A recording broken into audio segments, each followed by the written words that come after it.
We all, in all honesty, have to agree to the fact that if you are facing hair loss, it builds on to your age by at least 5 to 10 years. How has Dubai been for you? The advantage of being in Dubai is it's got this diverse culture. There's so much of awareness when it comes to lifestyle and health is wealth. So I guess that's the motto I follow. No matter how lean I get, no matter how much of muscle I would put in, nevertheless, I would still be, 10 years over my age. When did you start experiencing the initial hair thinning, or I would say the hair fall? 5 years ago, gradually, you would have someone coming up to you and saying, you know what, I think you're facing a bit of hair loss. And then I would just shun it away, saying, okay, fine. Over the years, that's when things really started getting noticeable.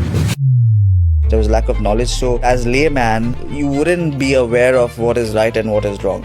And the confidence went on denting. So how did you again come back to Assure? When I met Dr. Abhishek, he said, no matter what treatment you do, the probability of you not gaining your hair back, like probably 5% or 10%. Are you okay with going with 90% of that? So if you've got a problem, you need to fix it.